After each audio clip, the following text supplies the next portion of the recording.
Tantor Audio presents Intuition by Amy A. Bartol. Narrated by Emily Wu Zeller. Chapter 1. New Year's Eve. Evie. "Okay, sweetie, it's time to get up now," Buns says in a brisk manner as she breezes into my room at noon. She heads immediately to the windows to open the curtains and thereby dispels the cave-like atmosphere. Light bursts into the room, causing me to squint at her and cover my eyes against the glare. "Buns, what are you doing here?" I ask her groggily, shielding my eyes with my arm.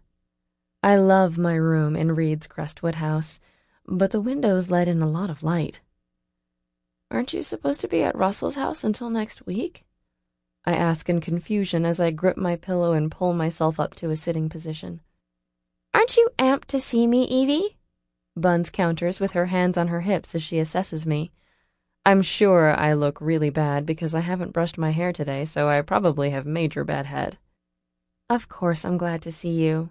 I missed you. How was your holiday down south?" I ask, thinking about how warm and beautiful Buns had described Russell's family to me on the phone. She and Brownie had gone to Russell's house in North Carolina for the winter break, as protection, so that he could see his family. Brownie had posed as Russell's girlfriend, while Buns masqueraded as Brownie's sister. They had no trouble pulling it off either because they both have an elfin tree nymph look about them that seems familial. That, coupled with the fact that they both have fair hair and blue eyes, lends credence to their charade. At any rate, I'm sure that Russell's family hasn't suspected that they're really angels, since I didn't even know that until I saw their butterfly wings. "It was a lot of fun, very endearing. I was having an amazing time. Scarlett, Russell's sister, is just like us. She's ready to stir up some trouble at a moment's notice," Buns says, eyeing me shrewdly. "Is Russell back too?" I ask her, sitting up straighter in bed and rubbing my eyes. "Russell is still at home with his family. Brownie stayed with him. They're fine. They'll be back in a few days, just before classes start. I came back early because Reed called me," she says with a disapproving look. "He did? Well, you should have stayed with Russell. He needs you. What if something happens?" I ask, feeling uncomfortable with the fact that Russell is still several states away, with only Brownie for protection. Even though Brownie is strong and vicious in a fight, it still worries me because fallen angels are even more vicious. "Nothing will happen. They're fine. You, on the other hand, are not. Reed said you aren't getting out of bed. He's worried." Her reply is stern as she looks at me like I let her down. "I get out of bed," I say with a frown, trying to remember when I was last up. It was yesterday, I think. Or maybe not. "I'm just tired," I finish defensively. "No, you're doing that self-helpless thing again like you did before when Reed wouldn't talk to you. I don't think I can live through another one, so you're getting up now," Buns says, pulling me out of bed without effort because she is really freaking strong. "I don't want to hear another word about this until you've showered and gotten dressed. The clock is ticking. Let's go," she says in a militant way. "Fine," I retort, and storm toward the bathroom feeling harassed. After I take a shower and get dressed, I rejoin Buns. She is sitting on my bed waiting for me. "We're getting you out of the house today. What do you want to do?" Buns asks as she gets off the bed and moves towards where I stand by my closet door. "We're allowed to leave the house?" I ask her in shock because I haven't been out for most of winter break. Buns frowns. "You are now, and I'm going to lose it if they have a problem with it. No wonder you're so depressed, sitting here with nothing to do but dwell on everything that has happened. Those power angels can't figure that out?" she asks rhetorically. "They're going to have to compromise their need to have every angle covered and keep in mind that you're part human, too. You need to be out doing stuff. You're a teenager," she says, as if that would explain everything.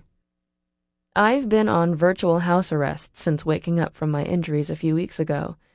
Just thinking of what happened then sends shivers down my spine, and I have to lean up against the wall by my closet door. I can hardly think about the massacre at the 7-Eleven without feeling a wave of panic hit me. Being foobarred by my ex-friend Alfred has taken a serious toll on me. "What are we going to do?" I ask her, feeling like I can crawl into bed and go back to sleep. Let's start out with a run, and then we'll plan what we're going to do tomorrow night, Bun says with girlish excitement. What's tomorrow night? I ask her in confusion because I don't even know what day it is. Evie, tomorrow's New Year's Eve. You didn't know that? She asks me with a worried look. I shake my head.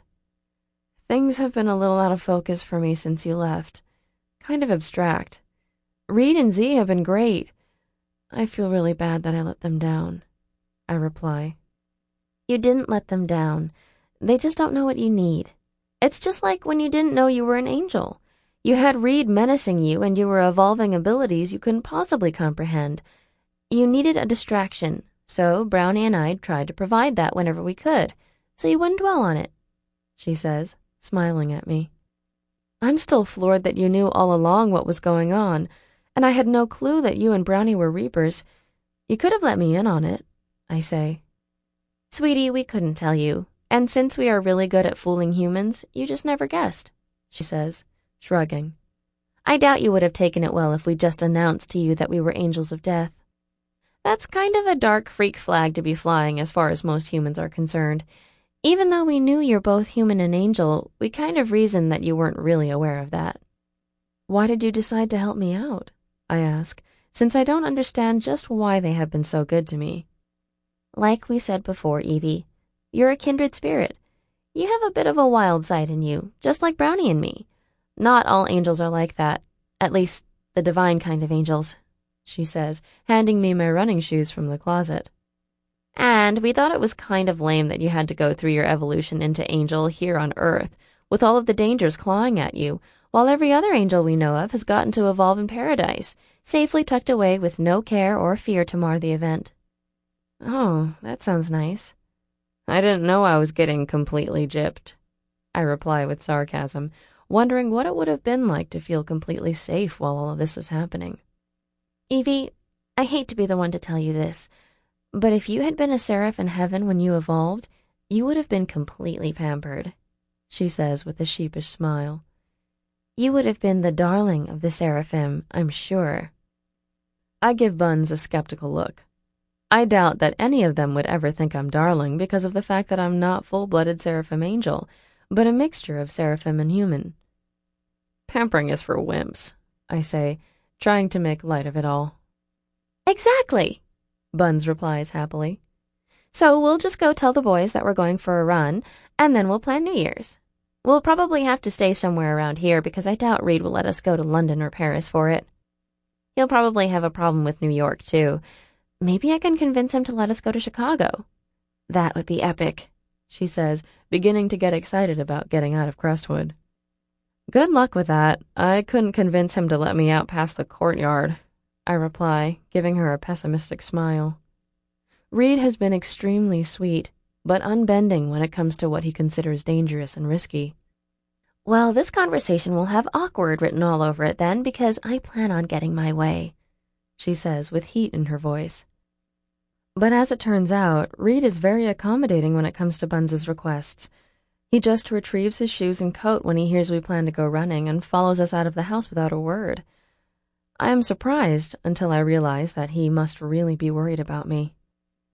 Running out to Lake Arden, I feel like I can breathe for the first time in days. It's cold because it's the beginning of winter, but that doesn't bother me like it would have before I started evolving. I am starting to acquire the armor-like angel skin that protects me from things like cold and extreme heat. The transformation has been seamless, happening a little bit each day. Reed said it would take several more months to complete the transformation. It's strange, this new skin. It is smoother than human skin and lacks normal imperfections. It is also a shade paler than my human skin was, but it has a luminosity to it that is very hard to discern, even with highly sensitive eyesight like mine. I marvel at it because it's tougher, more resilient than the skin I had before. After we run around the lake, Buns pauses on the trail that leads back to Reed's house. Sweetie, I'm going to head back and see Z. I've missed him, she says, smiling as she looks from me to Reed. I want to start planning for New Year's, too. You should stay. Get some more exercise. Okay, I reply, watching Reed. She nods her head, and then she is gone in a fraction of a second, leaving behind. Sample complete. Ready to continue?